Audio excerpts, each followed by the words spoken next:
നമസ്കാരം മക്കളെ. അപ്പോ ആപ്ലിക്കേഷൻ ഗോസ് തിയറത്തിന്റെ ആപ്ലിക്കേഷന്റെ ഏറ്റവും അവസാന ഭാഗത്തേക്ക് അടുക്കുകയാണ് നമ്മള്. അതായത് രണ്ടെണ്ണാണ്. സ്ഫിയർ തന്നെ, സ്ഫിയർ ഹോളോ സ്ഫിയർ ഉണ്ട്, സോളിഡ് സ്ഫിയർ ഉണ്ട്. ഹോളോ സ്ഫിയർ ആണെങ്കിൽ തന്നെ ഹോളോ മെറ്റാലിക് സ്ഫിയർ ഉണ്ട്, ഹോളോ നോൺ മെറ്റാലിക് സ്ഫിയർ ഉണ്ട്. പക്ഷെ അത് രണ്ടാണെങ്കിലും ഇക്വേഷൻ ഒരുപോലെ തന്നെയാണ് ജനറേറ്റ് ചെയ്യേണ്ടത്, ഒരേ രീതിയിലാണ് വരിക. അപ്പൊ തിൻ ആയിട്ടുള്ള ഹോളോ സ്ഫിയർ അതാണ് ഞാൻ എടുക്കുന്നത് ഏറ്റവും ആദ്യമായിട്ട്. അപ്പൊ ഈ തിൻ ഹോളോ സ്ഫിയർ, ആ ഹോളോ സ്ഫിയറിലേക്ക് ഞാനൊരു ചാർജ് ഇങ്ങനെ കൊടുക്കുകയാണ്. അപ്പൊ ചാർജ് കൊടുക്കുമ്പോൾ അതിന്റെ സർഫസിലാണ് ഇത് ഡിസ്ട്രിബ്യൂട്ട് ചെയ്യുക. അപ്പൊ ഈ സ്ഫിയർ കാരണം ഉണ്ടാകുന്ന ഈ പോയിന്റിലെ ഇലക്ട്രിക് ഫീൽഡ് കാണണം നമ്മൾ വിചാരിക്കുക. അങ്ങനെയാണെങ്കിൽ സെന്ററിൽ നിന്നും ആ പോയിന്റിലേക്കുള്ള ഈ ദൂരം, ആ ദൂരം സ്മോൾ ആർ ആണെന്ന് വിചാരിക്കും. Radius of the sphere capital R ആണെന്ന് വിചാരിക്കും. അങ്ങനെയാണെങ്കിൽ ഈ പോയിന്റിലുള്ള ഇലക്ട്രിക് ഫീൽഡ്, ഇവിടെ ഡിസ്ട്രിബ്യൂട്ട് ചെയ്ത ചാർജ് എന്ന് പറയുന്നത് ക്യൂ ആണെങ്കിൽ ഈ പോയിന്റിലുള്ള ഇലക്ട്രിക് ഫീൽഡ് ഔട്ട് സൈഡ്.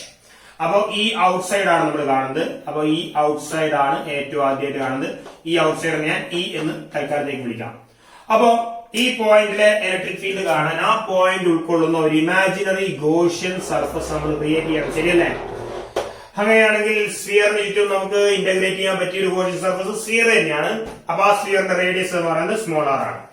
അങ്ങനെയാണെങ്കിൽ ഒരു പോസിറ്റീവ് ചാർജ് കാരണം ചെറിയൊരു ഏരിയ ഇവിടെ എടുക്കുന്നു. ആ ഏരിയയുടെ ഡയറക്ഷൻ ഇങ്ങോട്ടേക്കാണ്. ഏരിയ എന്ന് പറയുന്നത് ds ആണ്. ഇലക്ട്രിക് ഫീൽഡ് പോസിറ്റീവിൽ നിന്ന് പുറത്തേക്കാണ് പോകുന്നത്. അപ്പോൾ ഇലക്ട്രിക് ഫീൽഡും ഇങ്ങോട്ടേക്ക് തന്നെയാണ്. ആംഗിൾ, ഇലക്ട്രിക് ഫീൽഡും ഏരിയയും തമ്മിൽ ഉണ്ടാകുന്ന ആംഗിൾ എന്ന് പറയുന്നത് കുഞ്ഞുങ്ങളെ 0 ആണ്. അങ്ങനെയാണെങ്കിൽ ഇവിടുത്തെ ആ ഒരു ചെറിയ റീജിയനിലെ ഇലക്ട്രിക് ഫ്ലക്സ് d∅e എന്ന് പറയുന്നത് എനിക്ക് എങ്ങനെ എഴുതാം?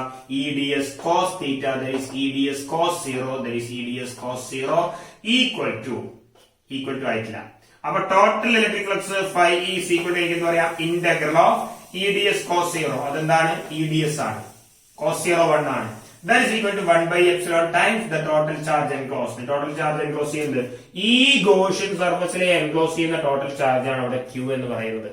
അപ്പോ ഇവിടെ എല്ലാ പോയിന്റിലുള്ള ഇലക്ട്രിക് ഫീൽഡ് സെയിം ആയതുകൊണ്ട് ഇവിടെ ഈ ഇലക്ട്രിക് ഫീൽഡ് ഞാൻ പുറത്തേക്ക് എടുക്കുന്നു.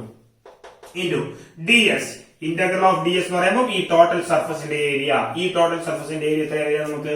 4π into r square, that is equal to 1 by epsilon q എന്ന് വരും.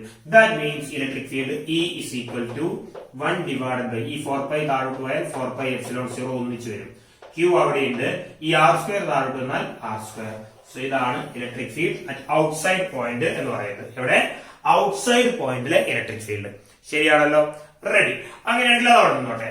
ഇനി നമുക്ക് സർഫസിലെത്തണം. സർഫസിലെത്താന്ന് പറയുമ്പോൾ ഈ ദൂരം കുറഞ്ഞ് small R equal to capital R ആവും, അല്ലെ? Small R equal to capital R ആയാൽ അതെന്തായി? സർഫസിലെ ഇലക്ട്രിക് ഫീൽഡ് ആയി. സർഫസിലെ ഇലക്ട്രിക് ഫീൽഡ് എത്രയാ?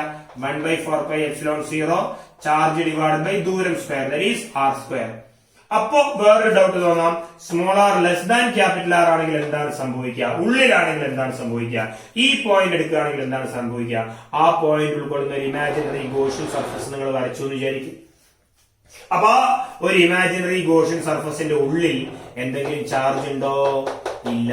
ചാർജ് ഇല്ലെങ്കിൽ total electric flux over this closed region will be equal to 1 by epsilon times the total charge enclosed by the surface. എന്ന് വെച്ചാൽ ഇതിനുള്ളിൽ charge ഇല്ല. അപ്പൊ ആ ചാർജ് 0 ആണ്. അപ്പൊ q by epsilon 0 എന്ന് പറയുമ്പോൾ 0 by epsilon 0 എന്ന് പറഞ്ഞാൽ electric field inside sphere will be 0. ഏത് സ്ഫിയർ? Hollow sphere. അത് മെറ്റാലിക് ആവാം, നോൺ മെറ്റാലിക് ആവാം. ശരിയല്ലേ കുഞ്ഞുങ്ങളെ? എന്ന് വെച്ചാൽ ചുരുക്കി പറഞ്ഞാൽ, അപ്പൊ ഇത്രയും നിങ്ങൾ എഴുതി. ഔട്ട്സൈഡിന്റെ ഡെറിവേഷൻ ആണ് ഈ പറയുന്നത്. അത് നിങ്ങൾ ചെയ്യുകയാണെങ്കിൽ നമുക്ക് ഇങ്ങനെ കിട്ടും. നോക്കൂ, ഇതാണ് നമ്മുടെ സ്ഫിയർ എന്ന് വിചാരിക്കുക. റെഡിയല്ലേ? അതിന്റെ റേഡിയസ് ക്യാപിറ്റൽ ആർ ആണ്. ശരി. ഇനി if you take a distance small R which is less than capital R എന്ന് വെച്ചാൽ എന്താ മക്കളെ? ഈ ഒരു പോയിന്റ് എടുത്തു. അപ്പൊ ഇതെന്താണ്? ക്യാപിറ്റൽ ആറിനേക്കാൾ കുറവല്ലേ? എന്ന് വെച്ചാൽ അത് ഉള്ളിലെ പോയിന്റ് ആണ്. That means electric field inside ആണ്. ഇൻസൈഡ് ഇലക്ട്രിക് ഫീൽഡ് എത്രയാണ് പിള്ളേരെ? 0 ആണ് വരിക. റെഡി. ഇനി small R equal to capital R ആയി എന്ന് വിചാരിക്കുക. അതെന്തായി? സർഫസിലെത്തി. സർഫസിലെത്തിയ ഇലക്ട്രിക് ഫീൽഡ് എത്രയാണ്? നമുക്ക് അറിയാവുന്നതാണ്. Electric field surface will be equal to 1 by 4π epsilon 0 charge divide by ദൂരം സ്ക്വയർ. ദൂരം എന്ന് പറയുന്നത് ക്യാപിറ്റൽ ആർ ആണ്. Again small R greater than capital R ആയി. അപ്പോ അങ്ങനെയാണെങ്കിൽ ഇലക്ട്രിക് ഫീൽഡ് ഔട്ട്സൈഡ് എത്തി. ഔട്ട്സൈഡ് എത്തിയപ്പോൾ നമുക്ക് എന്ത് കിട്ടി? 1 by 4π epsilon 0 q divided by small r square എന്ന് കിട്ടി. സോ ഇതാണ് electric field different region due to a hollow sphere. അപ്പോ നമ്മൾ അതിന്റെ ഒരു വേരിയേഷൻ ഗ്രാഫായി വെച്ചു. പൊതുവെ ചോദിക്കുന്ന ഒരു ചോദ്യമാണ്, ശ്രദ്ധിക്കുക. അതായത് ഇലക്ട്രിക് ഫീൽഡിന്റെ വേരിയേഷൻ ദൂരത്തിനനുസരിച്ച് എങ്ങനെ മാറും? ഇലക്ട്രിക് ഫീൽഡ് y ആക്സിലാണ്, ദൂരം x ആക്സിലാണ് നമ്മൾ എടുക്കുന്നത്. അപ്പൊ ഇവിടെ r=0 അല്ലെങ്കിൽ സെന്റർ ആണ്, ഇവിടെ r=R ആണ്. എന്ന് വെച്ചാൽ ഇവിടെ മുതൽ ഇവിടെ വരെ ഉള്ളിലെ റീജിയൻ ആണ്. അപ്പൊ ആ ഉള്ളിലെ റീജിയനിലെ ഇലക്ട്രിക് ഫീൽഡ് 0 ആണെങ്കിൽ ദൂരത്തിനനുസരിച്ച് ഇലക്ട്രിക് ഫീൽഡിന് മാറ്റമില്ല, 0. ഡയറക്ട്ലി സ്മോൾ r=R ആയി, എന്ന് വെച്ചാൽ സർഫസ് ആയി. സർഫസിൽ ഒരു വാല്യൂ, പോസിറ്റീവ് വാല്യൂ ഇവിടെ ഉണ്ട്, ചാർജ് പോസിറ്റീവ് ആയതുകൊണ്ട്. സോ ഇലക്ട്രിക് ഫീൽഡ് എന്തായി? ഒരു വലിയ വാല്യൂ സ്വീകരിച്ചു. പിന്നെ ഔട്ട്സൈഡിലേക്ക് എത്തുമ്പോൾ electric field inversely proportional to r²ലെ ഇ ഔട്ട്, സ്മോൾ ആർ കൂടുമ്പോൾ ഇ ഔട്ട് കുറയും, സ്മോൾ ആർ കുറയുമ്പോൾ ഇ ഔട്ട് കൂടും. എന്ന് വെച്ചാൽ പുറത്തേക്ക് എത്തുമ്പോൾ, ഈ സർഫസിന്റെ പുറത്തേക്ക് എത്തുമ്പോൾ electric field inversely proportional to r² ആവും. So the variation will be like this. That is electric field inversely proportional to r². ഇങ്ങനെയാണ് നമ്മുടെ വേരിയേഷൻ വരിക. കുഴപ്പങ്ങളൊന്നുമല്ലല്ലോ. സോ ഇതാണ് നമ്മുടെ ഇലക്ട്രിക് ഫീൽഡിന്റെ വേരിയേഷൻ. അതുപോലെ തന്നെ അവിടുത്തെ ഗ്രാഫും എല്ലാവർക്കും ഓക്കെ ആണെന്ന് വിചാരിക്കുന്നു, പക്കയാണ്. റെഡി. അപ്പൊ ഇതാണ് നമ്മുടെ ഹോളോസ്ഫിയർ എന്ന് പറയുന്നത്. കത്തിയിട്ടുണ്ട്. Now solid sphere. Solid sphere പറയുന്നതിന് മുമ്പ് ഒരു കുഞ്ഞു ക്വസ്റ്റ്യൻ വേണമെങ്കിൽ എഴുതിക്കോളാം. Surface charge density, surface charge density of a hollow sphere is equal to sigma. Find electric field at the surface in terms of sigma. സിഗ്മയുടെ ടേമിൽ എഴുതുക സർഫസിലെ ഇലക്ട്രിക് ഫീൽഡ്. എങ്ങനെ നമുക്ക് എഴുതാം? സർഫസിലെ ഇലക്ട്രിക് ഫീൽഡ് എന്ന് പറഞ്ഞാൽ റേഡിയസ് r ആയിട്ടുള്ള ഇലക്ട്രിക് ഫീൽഡ്, സർഫസ് സ്ഫിയറിന്റെ surface area electric field എന്ന് പറയുന്നത് E is equal to എത്രയാണ് മക്കളെ electric field at the surface? 1/4πε0 q divided by r². ഇത് നമ്മൾ സിഗ്മയുടെ ടേമിൽ എഴുതണം എന്നാണ് പറയുന്നത്. അപ്പൊ നമുക്ക് എങ്ങനെ എഴുതാൻ പറ്റും? കുഞ്ഞുങ്ങളെ ഞാനൊരു കാര്യം ചോദിച്ചോട്ടെ. സിഗ്മ എന്ന് പറയുന്നത് charge divide by surface area ആണ്, q ഡിവൈഡ് ബൈ സ്ഫിയറിന്റെ സർഫസ് ഏരിയ 4πr² ആണ്. So 4π into capital r². അപ്പൊ ചാർജിന് പകരം എന്ത് എഴുതാം? 4π into capital r² into sigma എന്ന് എഴുതി കൂടെ? ഇങ്ങോട്ടേക്ക് ക്രോസ് മൾട്ടിപ്ലൈ ചെയ്തിട്ട് ഡയറക്റ്റ് ആയിട്ട് ഞാൻ നമ്മൾ സബ്സ്റ്റിറ്റ്യൂട്ട് ചെയ്ത് കഴിഞ്ഞാൽ എനിക്ക് എന്ത് കിട്ടും? 4πε0 q പകരം sigma into 4πr² divide by, already അവിടെ ഒരു r² ഉണ്ട്, ഇവിടെ ഒരു r² ഉണ്ട്, ഇവിടെ ഒരു r² വെട്ടിപ്പോയി, ഇവിടെ ഒരു 4π ഉണ്ട്, ഇവിടെ ഒരു 4π വെട്ടിപ്പോയി. നമുക്ക് എന്തായിരിക്കും ആൻസർ കിട്ടുക? Sigma divide by ε0. ഇതാണ് electric field at the surface of a hollow sphere എന്ന് പറയുന്നത്. മനസ്സിലായോ? Sigma divide by ε0. അപ്പൊ ഇത് നേരത്തെ ചുപ്പേനെ കണ്ട സിഗ്മ ബൈ 2ε0 ഒക്കെ പോലെയല്ലേ? ആണ്. പക്ഷെ അതുമായിട്ടൊരു ബന്ധമില്ല. ഇക്വേഷൻ ഒരുപോലെയൊക്കെ വന്നു എന്ന് മാത്രമേ ഉള്ളൂ. റെഡി. ഇത്രയും കൊണ്ട് ശരിക്കും പറഞ്ഞാൽ സ്റ്റേറ്റ് ബോർഡ് എക്സാമിനേഷന്റെ ടോപ്പിക് ഇവിടെ തീരുകയാണ്. ഇനി പൊതുവെ CBSE ഒക്കെ ചോദിക്കുന്നതാണ്, NCERT സിലബസിലുള്ളതാണ്, പഠിച്ചാൽ വളരെ നല്ല കാര്യമാണ്. അതായത് സോളിഡ് സ്ഫിയറിന്റെ ഇലക്ട്രിക് ഫീൽഡ്. അത് സോളിഡ് സ്ഫിയറിൽ ഒരു കാര്യമുണ്ട് മക്കളെ. സോളിഡ് സ്ഫിയർ രണ്ട് തരത്തിലുണ്ട്. ഒന്ന് മെറ്റാലിക് സോളിഡ് സ്ഫിയറും ഉണ്ട്, മറ്റേത് നോൺ മെറ്റാലിക്കും ഉണ്ട്. ഹോളോസ്ഫിയർ ആണെങ്കിൽ മെറ്റാലിക്കും നോൺ മെറ്റാലിക്കും ഒരേപോലെയാണ്. സോളിഡ് സ്ഫിയറിൽ മെറ്റാലിക്കും നോൺ മെറ്റാലിക്കിന്റെയും ഒരേ രീതിയിലല്ല. സോളിഡ് സ്ഫിയർ എന്ന് പറഞ്ഞാൽ ഉള്ളിൽ പൊള്ളയല്ലാത്ത സ്ഫിയർ. ഷോർട്ട് പുട്ട് ഒരു എക്സാമ്പിൾ ആണ്. ഷോർട്ട് പുട്ട് ഇല്ലേ, ഷോർട്ട് പുട്ട് എറിയുന്ന, അതൊരു എക്സാമ്പിൾ ആണ്. അപ്പൊ ഇരുമ്പിന്റെ ഉണ്ട, അങ്ങനെയാണെങ്കിൽ മെറ്റാലിക് ആണ്. ഈ മെറ്റാലിക് സ്ഫിയറിലേക്ക് നിങ്ങൾ ഒരു ചാർജ് കൊടുത്തു വിചാരിക്കുക, ചാർജിനെ ഇഞ്ചക്ട് ചെയ്തു. അപ്പൊ ചാർജ് ഇങ്ങനെ ഡിസ്ട്രിബ്യൂട്ട് ചെയ്യും, അതിന്റെ ഉള്ളിലേക്ക് കയറും. പക്ഷെ എന്താ കാര്യം അറിയോ? മെറ്റാലിക് സ്ഫിയർ ആകുമ്പോൾ ഈ പോസിറ്റീവ് എന്നും ഭയങ്കര റിപ്പൽഷൻ അല്ലേ? അപാരമായ റിപ്പൽഷനാണ്. നമ്മൾ അടിച്ച് കയറ്റി കൊടുത്താലും വളരെ ചെറിയ സമയം കൊണ്ട് ആ കൊടുക്കുന്ന എനർജി നമ്മൾ അങ്ങ് റിലീസ് ചെയ്ത് കഴിഞ്ഞാൽ, അല്ലെങ്കിൽ നമ്മളത് റിമൂവ് ചെയ്ത് കഴിഞ്ഞാൽ ഉറപ്പായിട്ടും ഈ പോസിറ്റീവുകളും പരസ്പരം റിപ്പൽ ചെയ്യാൻ തുടങ്ങും. അങ്ങനെ റിപ്പൽ ചെയ്തിട്ട് അവന്മാര് പരമാവധി അകന്നു നിൽക്കും. എല്ലാ ചാർജുകളും പരമാവധി അകന്നു നിൽക്കും ഉള്ളിലുള്ളവന്മാര്. അപ്പൊ എല്ലാ ചാർജും കൂടി വന്ന് എന്ത് ചെയ്യും? സർഫസിൽ അങ്ങ് ഡിസ്ട്രിബ്യൂട്ട് ചെയ്യും. മെറ്റാലിക് ബോണ്ടിങ് ആണ്, ചാർജ് മുഴുവൻ ഇങ്ങോട്ടേക്ക് ഡിസ്ട്രിബ്യൂട്ട് ചെയ്യും. ഇപ്പോ ഇവർ ആരെ പോലെയുള്ളത്? ഒരു ഹോളോസ്ഫിയർ പോലെയുള്ളത്. അതുകൊണ്ട് തന്നെ മെറ്റാലിക് സോളിഡ് സ്ഫിയറിൽ നിങ്ങളൊരു ചാർജ് കൊടുത്താൽ ആ ചാർജ് സർഫസിലാണ് ഡിസ്ട്രിബ്യൂട്ട് ചെയ്യുക. സർഫസിൽ ഡിസ്ട്രിബ്യൂട്ട് ചെയ്യുന്നത് കൊണ്ട് ഇതിന്റെ എല്ലാ ഇക്വേഷനും ആരെ പോലെ നമുക്ക് ട്രീറ്റ് ചെയ്യാം? തൊട്ട് മുൻപ് പഠിച്ച ഹോളോസ്ഫിയറിനെ പോലെ ട്രീറ്റ് ചെയ്യാം. എന്ന് പറഞ്ഞാൽ മെറ്റാലിക് സോളിഡ് സ്ഫിയറിലെ എല്ലാ ഇക്വേഷനും same as that of hollow sphere ആണ് വരേണ്ടത്. എവിടെ? ഇലക്ട്രോസ്റ്റാറ്റിക്സിൽ. റെഡി അല്ലേ? അപ്പൊ ഇലക്ട്രോസ്റ്റാറ്റിക്സിലെ എല്ലാ ഇക്വേഷൻസും എല്ലാ പഠനങ്ങളും മെറ്റാലിക് സോളിഡ് സ്ഫിയറും ഹോളോസ്ഫിയർ, തൊട്ട് മുമ്പ് പഠിച്ച ഹോളോസ്ഫിയറും എന്താണ്? ഒരേപോലെ തന്നെയാണ് വരേണ്ടത്. അപ്പൊ അക്കാര്യം നിങ്ങൾക്ക് മനസ്സിലായി എന്ന് ഞാൻ വിചാരിക്കുകയാണ്. അപ്പൊ റെഡിയാണ്, എനിക്ക് കുഴപ്പമൊന്നുമില്ല. ഇനി നോൺ മെറ്റാലിക്കിന്റെ കാര്യം എടുക്കാൻ വിചാരിക്കാം. നോൺ മെറ്റാലിക് സോളിഡ് സ്ഫിയർ ഞാൻ എടുക്കുകയാണെങ്കിൽ എന്താ സംഭവിക്കാന്നറിയോ? നോൺ മെറ്റാലിക്കിലേക്ക് നിങ്ങൾ ഇങ്ങനെ ചാർജ് ഡിസ്ട്രിബ്യൂട്ട് ചെയ്ത് കഴിഞ്ഞാൽ അവന്മാരെ അടിച്ച് കുത്തിക്കയറ്റി നമ്മൾ ചാർജ് കയറ്റിയതാണ്. ഇവന്മാർക്ക് തിരിച്ച് ഇങ്ങോട്ടേക്ക് വരാൻ പറ്റില്ല. സർഫസിലേക്ക് പോസിറ്റീവ് ഭയങ്കരമായിട്ട് റിപ്പൽ ചെയ്യുമെങ്കിലും പോവാൻ പറ്റില്ല. ഇത്രയും ഞാൻ പറയുന്നുള്ളൂ. അതായത് നിങ്ങളൊരു സിനിമാ തിയേറ്ററിലേക്ക് ഒരു അടിപൊളി സിനിമ ഇറങ്ങി, റെഡി, അപ്പൊ ലാലേട്ടന്റെയോ മമ്മൂക്കിയുടെ ഒക്കെ സിനിമ ഇറങ്ങി നമ്മൾ എങ്ങനെയൊക്കെയോ കൂടി ടിക്കറ്റൊക്കെ കൈക്കലാക്കി നമ്മൾ ഉള്ളിലേക്കാണ് കയറുന്ന സമയത്ത് ഫുള്ള് നിറഞ്ഞു കിടക്കുകയാണ്. ഈ റോയൊക്കെ നിറഞ്ഞു കിടക്കുകയാണ്. അപ്പോ നിങ്ങൾക്ക് ഇവിടെയാണ് സീറ്റ് കിട്ടിയതെന്ന് വിചാരിക്കാം. തൊട്ടപ്പുറത്ത് നിങ്ങൾക്ക് ഇഷ്ടമല്ലാത്ത ഒരുത്തനും കൂടിയുണ്ട്, അല്ലെ ഒരുത്തിയും കൂടിയുണ്ട്. അപ്പൊ തീരെ ഇഷ്ടമല്ല നിങ്ങൾക്ക്. ഒരു കാരണവശാലും എങ്ങനെയെങ്കിലും ഈ പടം ഇവരൊക്കെ ഒന്ന് കണ്ടു തീർക്കുക എന്ന് പറയുന്നത് ഭയങ്കര ഇമ്പോസിബിൾ ആണ്, നടക്കാത്ത പരിപാടിയാണ്. അപ്പൊ നമുക്ക് എങ്ങനെയെങ്കിലും ഒന്ന് രക്ഷപ്പെടണം, അല്ലെങ്കിൽ ഒന്ന് മാറണം തോന്നി. പക്ഷെ നിങ്ങൾക്ക് പറ്റൂല. കാരണം ഇത്രയേ ഉള്ളൂ, നിറഞ്ഞു കിടക്കുന്ന ഈ ഒരു സീറ്റില് ഇവിടെ ആൾക്കാരാവുമ്പം നിങ്ങൾക്ക് ഇവിടെ നിന്നേ മതിയാവുള്ളൂ. അപ്പൊ എന്താ സംഭവിക്കുക? ഒരുത്തൻ എവിടെയുണ്ട്. അപ്പൊ അങ്ങോട്ടും ഇങ്ങോട്ടും ഭയങ്കര ബഹളം, പ്രശ്നങ്ങളൊക്കെ ഉണ്ടാവുന്നല്ലാതെ നിങ്ങൾക്ക് ഒരിക്കലും അകന്ന് നിൽക്കാൻ പറ്റില്ല. റെഡി? മ്യൂച്വൽ ട്രാൻസ്ഫർ ഒന്നും പറ്റൂല എന്ന് എന്നോട് ചോദിക്കരുത്. പക്ഷെ അതൊന്നും പറ്റൂല എന്ന് തന്നെ വിചാരിച്ചു. അങ്ങനെയാണെങ്കിൽ നിങ്ങൾക്ക് ഇവിടെ തന്നെ നിൽക്കേണ്ടി വരും, കഷ്ടപ്പെട്ട്. ഇതേ അവസ്ഥയാണ് ഇതിന്റെ ഉള്ളിൽ രണ്ട് ചാർജുകൾ ഒന്നിച്ചു വരുന്ന സമയത്ത്. ഒരു പോസിറ്റീവ് അടുത്തടുത്ത് വന്നാൽ അവന്മാർക്ക് ദൂരേക്ക് പോവാൻ പ്രൊവിഷൻ ഇല്ല. കാരണം കോവാലന്റ് ബോണ്ടാണ് ഇതിന്റെ ഉള്ളിൽ. ആ ചാർജ് ഇതിന്റെ ഇടയിലേക്ക് ഇൻസുലേഷൻ ആണ്. അപ്പൊ അതുകൊണ്ട് തന്നെ ചാർജുകൾക്ക് ഒരിക്കലും അങ്ങോട്ടേക്ക് പോകാൻ പറ്റില്ല. അതാണ് നോൺ മെറ്റാലിക് സ്ഫിയറിന്റെ പ്രത്യേകത. അപ്പൊ നോൺ മെറ്റാലിക് സ്ഫിയറിലേക്ക് ഒരു ചാർജ് ഇഞ്ചക്ട് ചെയ്ത് കഴിഞ്ഞാൽ ആ ചാർജിന് പുറത്തേക്ക് പോയിട്ട് റിലീസ്ഡ് ആവില്ല. അതുകൊണ്ട് തന്നെ ആ ചാർജ് അവിടെ ഡിസ്ട്രിബ്യൂട്ട് ആയിട്ട് കിടക്കും. ശരിയല്ലേ? അത് ഇവിടെയൊക്കെ ചാർജ് ഉണ്ട്, നല്ലോണം ശ്രദ്ധിക്കണം. അങ്ങനെയാണെങ്കിൽ ഇതിന്റെ പുറത്തെ ഇലക്ട്രിക് ഫീൽഡ് എത്ര? അതായത് ഔട്ട്സൈഡ് ഇലക്ട്രിക് ഫീൽഡ് ഒന്നും നോക്കണ്ട, നേരത്തെ അതേ ഡെറിവേഷൻ ആണ്. ഔട്ട്സൈഡ് ഇലക്ട്രിക് ഫീൽഡ് 1/4πε0 q/r² ആണ്. സെയിം ഡെറിവേഷൻ ആണ് നേരത്തെ. അതുപോലെ സർഫസിലെ ഇലക്ട്രിക് ഫീൽഡ് എത്രയാന്ന് ചോദിച്ചു കഴിഞ്ഞാൽ ഒന്നും നോക്കണ്ട, സർഫസിലെ ഇലക്ട്രിക് ഫീൽഡ് 1/4πε0 q/R² ആണ്. അതും നോക്കണ്ട. പക്ഷെ ഇൻസൈഡ് ഇലക്ട്രിക് ഫീൽഡ് നേരത്തെ 0 ആയിരുന്നു ഹോളോസ്ഫിയറിലും മെറ്റാലിക് സോളിഡ് സ്ഫിയറിലും.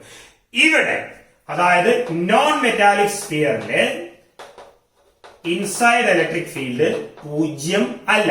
കാരണം നിങ്ങൾ സെന്റർ ഇതാണെങ്കിൽ ഇവിടുന്ന് ഇങ്ങോട്ടേക്ക് ഒരു ദൂരം വരച്ചു, സ്മോൾ ആർ ദൂരമാണ്, റേഡിയസ് ക്യാപിറ്റൽ ആർ ആണെന്ന് വിചാരിക്കുക. അപ്പൊ ഈ പോയിന്റിലെ ഇലക്ട്രിക് ഫീൽഡ് കാണണം. നമ്മൾ എന്ത് ചെയ്യും? ഈ പോയിന്റ് ഉൾക്കൊള്ളുന്ന ഒരു ഇമാജിനറി ഗോഷ്യൻ സർഫസ് വരയ്ക്കും. കുഞ്ഞുങ്ങളെ ശരിയല്ലേ? ഒരു ഇമാജിനറി ഗോഷ്യൻ സർഫസ് വരയ്ക്കും. നോക്കൂ, ഈ ഇമാജിനറി ഗോഷ്യൻ സർഫസിന്റെ ഉള്ളിൽ ചാർജ് ഉണ്ടാവില്ലേ? എന്തുകൊണ്ടാണ് അങ്ങനെ ചാർജ് ഉണ്ടാവാൻ കാരണം ഈ സ്ഫിയർ ഓൾ ഓവർ ചാർജ് ഉള്ളത് കൊണ്ട് ഞങ്ങൾ ഒരു ഇമാജിനറി ഗോഷ്യൻ സർഫസ് വരച്ചാലും ആ സർഫസിന്റെ ഉള്ളിലും ചാർജുകൾ ഉണ്ട്. അപ്പൊ ആ ചാർജുകൾ ഉണ്ടെങ്കിൽ ഈ സർഫസിൽ ഇലക്ട്രിക് ഫ്ലക്സ് ഉണ്ടാവും എന്നുള്ള കാര്യം പക്കയാണ്. റെഡി? അങ്ങനെയാണെങ്കിൽ എന്താണ് Gauss's theorem? Total electric flux over closed surface. ഞാൻ ഈ ഡോട്ടഡ് ലൈൻ വരച്ച സർഫസ്, അതിലൂടെയുള്ള ടോട്ടൽ ഇലക്ട്രിക് ഫ്ലക്സ് അതെന്ന് പറയുന്നത് 1/ε times the total charge enclosed ആണ്. എൻക്ലോസ്ഡ് എന്ന് പറഞ്ഞു കഴിഞ്ഞാൽ എന്താ അതിന്റെ അർത്ഥം? ഈ സർഫസിന്റെ ഉള്ളിലെ ടോട്ടൽ ചാർജ് ആണ്. അപ്പൊ നമുക്ക് ഈ ചാർജ് എൻക്ലോസ്ഡ് എത്രയാണെന്ന് കണ്ടുപിടിക്കണം. അതാണ് ആദ്യത്തെ ഡ്യൂട്ടി. അപ്പൊ എന്താണ് ചാർജ് എൻക്ലോസ്ഡ് എന്ന് പറയുന്നത്? കുഞ്ഞുങ്ങളെ, ചാർജ് എൻക്ലോസ്ഡ് കാണാൻ വേണ്ടിയിട്ട് ആകെയുള്ള ചാർജ് Q ആണ്. ഈ സാധനത്തിലെ മൊത്തം ഡിസ്ട്രിബ്യൂട്ട് ചെയ്ത ചാർജ് Q ആണ്. അപ്പോ അതിൽ ഒരു യൂണിറ്റ് വോളിയത്തിലെ ചാർജ് എത്രയായിരിക്കും? Q/2 total volume 4/3 pi into capital R cube.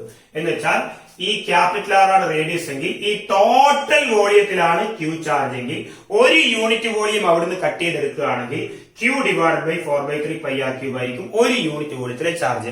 അതിന് വോളിയം ചാർജ് ഡെൻസിറ്റി റോ എന്നും നമ്മൾ എഴുതാറുണ്ട്. ശരിയല്ലേ? Volume charge density, charge by volume, volume charge density rho എന്ന് എഴുതാറുണ്ട്. Anyways Q divide by 4/3 pi R cube എന്ന് പറയുന്നത് ഒരു യൂണിറ്റ് വോളിയത്തിലെ ചാർജ് ആണ്. ഇവിടെ നമ്മൾ ഒരു യൂണിറ്റ് വോളിയം എടുത്താൽ അത്രയും ചാർജ് ആണ് ഉണ്ടാവുക. ഇവിടെ ഒരു യൂണിറ്റ് വോളിയം എടുത്തു കഴിഞ്ഞാൽ അത്രയും ചാർജ് ആണ് ഉണ്ടാവുക. അപ്പൊ അങ്ങനെയാണെങ്കിൽ ആർ റേഡിയസുള്ള ഈ സ്ഫിയറിൽ എൻക്ലോസ് ചെയ്യുന്ന ടോട്ടൽ ചാർജ് എത്രയായിരിക്കും വരിക? ആർ റേഡിയസുള്ള ഈ സ്ഫിയറിൽ എൻക്ലോസ് ചെയ്യുന്ന ചാർജ് എന്ന് പറയുന്നത് ഒരു യൂണിറ്റ് വോളിയത്തിലെ ചാർജ് ഗുണിക്കണം ആ വോളിയമാണ്. ഏത് വോളിയം? ഇതിൽ ഡിസ്ട്രിബ്യൂട്ട് ചെയ്യുന്ന ചാർജ് എന്ന് പറയുമ്പോൾ ഈ ചെറിയ സ്ഫിയറിന്റെ വോളിയമാണ്. ഈ ചെറിയ സ്ഫിയറിന്റെ വോളിയം എത്രയാ മക്കളെ? 4/3 pi into small R cube. കാരണം എന്താ? സ്മോൾ ആർ ആണ് radius of the sphere. Ready അല്ലേ? അപ്പൊ ഇങ്ങനെ 4/3 പൈ ഗെറ്റ് ക്യാൻസൽഡ്. അങ്ങനെയാണെങ്കിൽ നമുക്ക് കിട്ടുന്നത് Q R cube divide by capital R cube ആണ് ഇവിടെ എൻക്ലോസ് ചെയ്യുന്ന ഈ ടോട്ടൽ ചാർജ് എന്ന് പറയുന്നത്. റെഡി? അങ്ങനെയാണെങ്കിൽ അത് നമ്മൾ ഇനി ചെയ്യാൻ പോവാണ്. നോക്കിയാൽ നന്നായിട്ട് ഈ പോയിന്റിലെ ഇലക്ട്രിക് ഫീൽഡ് ആണ് കാണുന്നത്. ചെറിയൊരു സർഫസ് ഇവിടെ എടുക്കുന്നു. ആ സർഫസിന്റെ ഏരിയ ഇങ്ങോട്ടേക്കാണ് ds, ഇലക്ട്രിക് ഫീൽഡും ഇങ്ങോട്ടേക്കാണ്. അങ്ങനെയാണെങ്കിൽ total electric flux is equal to E ds cos 0, കാരണം ആംഗിൾ 0 ആണ്. ഇന്റഗ്രൽ ചെയ്യുന്നത് that is equal to 1 by epsilon times the total charge enclosed. Total charge enclosed. എന്താണ് total charge enclosed എന്ന് പറയുന്നത്? Yes, QR cube divided by QR cube divided by capital R cube ആണ്.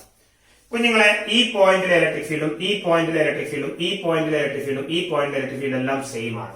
അതുകൊണ്ട് ഈ electric field പുറത്തേക്ക് എടുക്കുന്നു. Into integral of ds equal to Q R cube divided by epsilon 0 capital R cube. അവിടെ വെക്കട്ടെ. ഇനി ഇന്റഗ്രൽ ഓഫ് ds, ഈ സർഫസിനെ integrate ചെയ്ത് കഴിഞ്ഞാൽ ഈ സർഫസിന്റെ ഏരിയ ആണ് കിട്ടുന്നത്. ഈ സർഫസിന്റെ ഏരിയ എത്രയാ? 4 പൈ ഇൻറ്റു അതിന്റെ radius square. That is E into 4 pi into small r square equal to q into small r cube divided by epsilon 0 capital R cube. Small r square and capital R cube into square rumbo. ബാക്കി നമുക്ക് finally answer കിട്ടും. E is equal to 1 divided by 4 pi. 4 pi താഴോട്ടേക്ക് പോയി, epsilon 0 അവിടെയുണ്ട്, 4 pi epsilon 0. ബാക്കി അവിടെയുള്ളത് q divided by ഒരു r cube ഉണ്ട്, extra ഒരു സ്മോൾ r കൂടി അവിടെയുണ്ട്. സോ ഇതാണ് ഇലക്ട്രിക് ഫീൽഡ് ഇൻസൈഡ് എന്ന് പറയുന്നത്. Ready അല്ലേ? Yes, inside electric field of a solid non-metallic sphere ഇതാണ്. അപ്പൊ നമ്മള് റെഡി അല്ലേ? അപ്പൊ അങ്ങനെയാണെങ്കിൽ ഞാനതൊന്ന് മാറ്റി എഴുതുകയാണ്. ഇൻസൈഡ് ഇലക്ട്രിക് ഫീൽഡ് എത്രയാണ്? ഇൻസൈഡ് ഇലക്ട്രിക് ഫീൽഡ് എന്ന് പറയുന്നത് inside electric field will be equal to 1 by 4 pi epsilon 0 q divided by capital R cube into small r.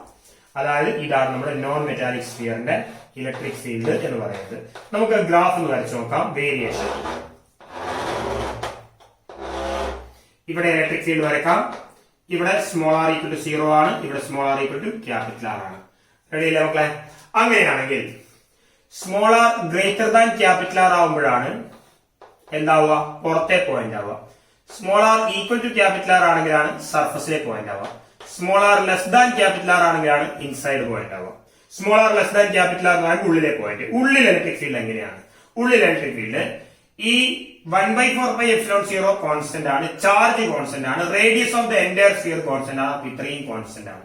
അപ്പൊ അത്രയും കോൺസ്റ്റന്റ് ഇൻറ്റു ഒരു സ്മോൾ ആർ ആണ് വരിക ഇൻസൈഡ് ഇലക്ട്രിക് ഫീൽഡ് എന്ന് പറയുന്നത്. Inside electric field k into R ആയതുകൊണ്ട് ഈ directly proportion to R ആയതുകൊണ്ട് മക്കളെ ആ ഗ്രാഫ് ഇങ്ങനെയാണ് വരേണ്ടത്. റെഡിയല്ലേ idea? Electric field directly proportional to R from this region. ഇനി അടുത്തത് ഇവിടെ നിന്ന് ഇങ്ങോട്ടേക്ക് നേരത്തെ അതേ ഗ്രാഫ് തന്നെയാണ് വരേണ്ടത് ഇവിടെയും ഇവിടെയും. സോ ഇവിടെ electric field inversely proportional to R square. അപ്പൊ ഇതാണ് നോൺ മെറ്റാലിക് സ്ഫിയറിന്റെ കാര്യങ്ങൾ എന്ന് പറയുന്നത്. അപ്പൊ ഇതോടുകൂടി നമ്മൾ ഇലക്ട്രിക് ചാർജസ് ആൻഡ് ഫീൽഡ് എന്ന് പറയുന്ന ചാപ്റ്ററിന്റെ സിലബസ് അവിടെ കംപ്ലീറ്റ് ചെയ്യാണ്. അതുപോലെ തന്നെ സ്റ്റേറ്റ് ബോർഡിന്റെയും CBSEന്റെയും. ഓക്കെ അല്ലേ മക്കളെ? അപ്പോ നന്നായിട്ട് പഠിക്കുക. ഇത്രയും ഭാഗങ്ങൾ വൃത്തിയിൽ പഠിച്ചു പോവുക. 6 വീഡിയോസ് ഉണ്ട്. ആ 6 വീഡിയോസും അടിച്ചു പോകാണ്ട് കാണുക. ഇഷ്ടപ്പെട്ടിട്ടുണ്ടെങ്കിൽ നിങ്ങൾ സബ്സ്ക്രൈബ് ചെയ്യുക. അതുപോലെ തന്നെ കമന്റ് ചെയ്യുക. ആവശ്യമുള്ള കാര്യങ്ങൾ കമന്റ് ചെയ്യുക. നമ്മൾ നോക്കി പ്രയോറിറ്റി നോക്കിയിട്ട് മാക്സിമം വീഡിയോസ് നിങ്ങൾ എത്തിക്കും. പിന്നെ അപ്പൊ നിങ്ങളുടെ സപ്പോർട്ടാണ് ഞങ്ങളുടെ മോട്ടിവേഷൻ. അപ്പൊ എപ്പോഴും സപ്പോർട്ട് ചെയ്യുക. Thank you. ഇത്രയും കാലം സപ്പോർട്ട് ചെയ്തിട്ടുണ്ട്, ഇതുപോലെ മുമ്പോട്ടേക്ക് സപ്പോർട്ട് ചെയ്യുമെന്ന് വിചാരിക്കുന്നു. അപ്പൊ എല്ലാവർക്കും ഒന്നുകൂടി താങ്ക്സ്. നമ്മൾ അടുത്ത വീഡിയോ ആയിട്ട് അടുത്ത സമയത്ത് വരും. പിന്നെ അതുപോലെ തന്നെ കൂടുതൽ കുറച്ചുകൂടി ഒരു മോട്ടിവേഷൻ ലെവല് വീഡിയോസ് ഇറക്കുന്നുണ്ട്. അപ്പൊ അതിനൊക്കെ ആയിട്ട് നീറ്റ് ലെവലിലെ JEE ലെവലിന്റെ ഒക്കെ ക്വസ്റ്റ്യൻസ് ഡിസ്കഷൻ ഒക്കെ നടത്തണമെന്നുണ്ട്. പക്ഷെ അതിനൊക്കെ നിങ്ങളുടെ ഒരു നല്ല സപ്പോർട്ട് വേണം. ആ സപ്പോർട്ട് ഉണ്ടെങ്കിൽ തീർച്ചയായിട്ടും മുമ്പോട്ടേക്ക് പോകും, ഉറപ്പാണ്. അപ്പൊ വീഡിയോ ഇഷ്ടമായിട്ടുണ്ടെങ്കിൽ വീണ്ടും ഞാൻ പറയാണ്, ലൈക്ക് ചെയ്യുക, സബ്സ്ക്രൈബ് ചെയ്യുക. Thank you.